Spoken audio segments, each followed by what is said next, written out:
Program Studi Pendidikan Bahasa dan Sastra Indonesia Universitas Jember. Pada video kali ini, saya akan mendeskripsikan sebuah kisah tentang perjuangan seorang pendiri toko buku yang terkenal di Indonesia. Pepatah mengatakan buku adalah jendela dunia. Kita tidak perlu melakukan perjalanan jauh untuk mengelilingi dunia, tetapi melalui buku kita bisa mengetahui segalanya. Nah, para pecinta buku pastinya senang berlama-lama berada di jajaran rak yang berisi ratusan buku. Entah itu hanya untuk melihat cover belakang buku atau sekadar melepas penat. Karena saya sendiri juga salah satu dari mereka.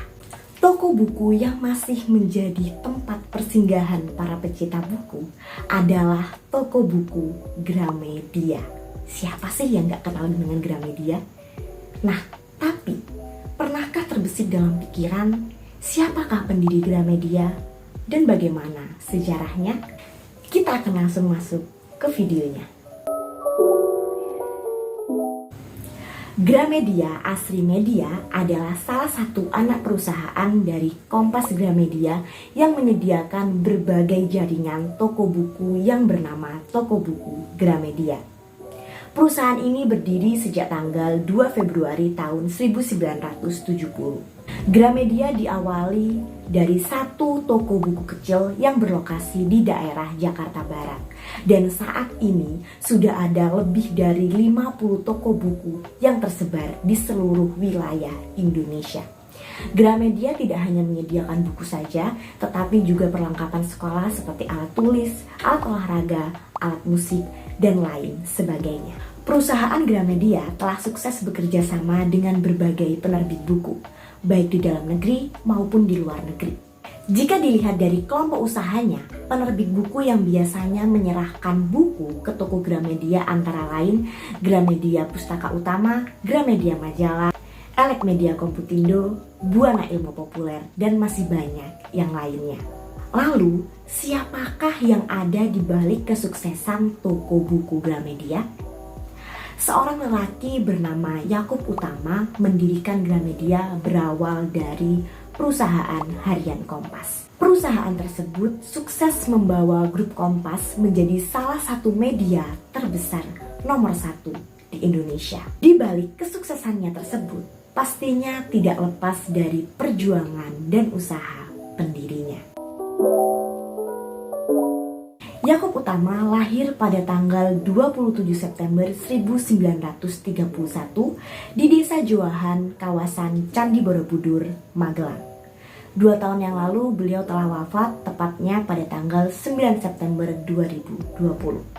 Beliau adalah anak pertama dari 13 bersaudara. Ayahnya bernama Raimundus Yosef Sandio Broto Susiswa yang merupakan seorang guru pensiunan di sekolah rakyat di Sleman. Sedangkan sang ibu bernama Margareta Kartona. Pada tahun 1951, Yakub Utama berhasil menyelesaikan sekolah dasarnya dan sekolah menengah atasnya di daerah Yogyakarta. Dalam perjalanan hidupnya, Yakub pernah menjadi salah satu editor di Mingguan Penabur di Jakarta, sebelum akhirnya melanjutkan pendidikan jurusan mengajar pendidikan sejarah dan lulus pada tahun 1956. Setelah menyandang lulusan pendidikan, Yakub mengambil jurusan pendidikan tinggi jurnalisme dan lulus pada tahun 1959. Kemudian dia melanjutkan pendidikannya lagi di Universitas Gadjah Mada dengan mengambil jurusan jurnalisme. Pada tahun 1963, Yakub berhasil mendirikan majalah Intisari bersama rekan bisnisnya yang juga sesama jurnalis bernama Ojong atau biasa disebut dengan PK, Petrus Canisius. Pada tahun 28 Juni 1965, Yakub juga berhasil mendirikan harian Kompas bersama rekannya tadi. Namun, Yakub disebut tidak pernah melepaskan identitasnya sebagai wartawan atau jurnalis. Para karyawan menganggap Yakub sebagai seorang pemimpin yang nguwongke atau memanusiakan dan tidak pernah membanggakan kedudukannya serta statusnya kepada orang lain. Yaakob Utama juga selalu berpegang teguh pada nilai humanisme transendental, yaitu sebuah cita-cita untuk mewujudkan kukuhnya Indonesia yang majemuk dan menjunjung tinggi kemanusiaan yang ditanamkan di dalam dirinya sebagai pondasi Kompas Gramedia. Idealisme ataupun falsafah hidup sudah diterapkan di setiap bagian bisnis Kompas Gramedia yang mengarah pada satu tujuan, yaitu mencerdaskan kehidupan bangsa Indonesia. Kepribadiannya yang cukup tenang, sopan, lembut, dan sederhana membuat Yaakob akhirnya berhasil mengelola surat kabar yang bersirkulasi nasional di tengah-tengah kondisi yang represif. Padahal zaman rezim otoriter Soeharto cukup menindas kebebasan pers dan media dari tahun 1965 hingga tahun 1998. Setelah melewati perjalanan yang panjang, Kompas akhirnya berhasil mencapai puncak sirkulasi pada tahun 2004. Sirkulasi harian mencapai 530.000 eksemplar dan untuk edisi minggu mencapai 610 eksemplar. Selain itu, Kompas berhasil mendapatkan kurang lebih 2,25 juta pembaca. Pada tahun 1974, unit bisnis PT Gramedia Pustaka Umum atau GPU didirikan sebagai salah satu penerbit buku umum. Buku pertama yang diterbitkan adalah novel berjudul Karmila karya Margate. Novel tersebut adalah cerita bersambung dari harian Kompas. Produk yang diterbitkan oleh GPU kemudian mendapatkan respon positif dari masyarakat secara umum. Dengan begitu, usaha penerbitan mulai merambah ke berbagai segmen, seperti buku anak, buku non-fiksi, buku filsafat, dan masih banyak yang lainnya. Pada tahun 1976, Gramedia mendirikan unit bisnis yang berfokus pada penggarapan film. Dan pada tahun 1981, Gramedia mendirikan sebuah unit usaha perhotelan. Pada tahun 1984, Gramedia menerbitkan rubrik bola. 4 tahun kemudian, diubah menjadi tabloid bola. Perkembangan berlanjut pada tahun 1985 dengan menerbitkan buku-buku komik dan buku elektronik.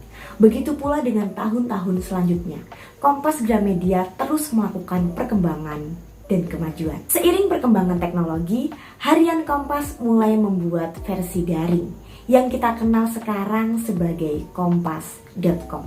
Selain harian Kompas, toko buku Gramedia pun sekarang memiliki versi daring. Hal ini memudahkan para pembaca untuk memesan buku meski berada di rumah saja. Melalui kisah tersebut, Yaakob Utama menjadi salah satu orang yang menginspirasi para pecinta buku seperti saya dan juga orang-orang yang memiliki impian untuk membuka toko buku. Melalui kegigihan, ketekunan, dan tekad yang ada di dalam diri Yaakob Utama, Gramedia menjadi toko buku yang populer dan digandrungi oleh masyarakat luas. Proses dalam mendirikan Gramedia tentu saja tidak mudah. Tetapi hal itu menjadi nilai tersendiri dalam kesuksesannya yang dihasilkan hingga saat ini. Nah, itu tadi merupakan kisah panjang dari Gramedia dan juga pendirinya. Terima kasih atas perhatiannya, kurang lebihnya saya mohon maaf. Semoga dapat bertemu lagi di lain kesempatan. Bye-bye.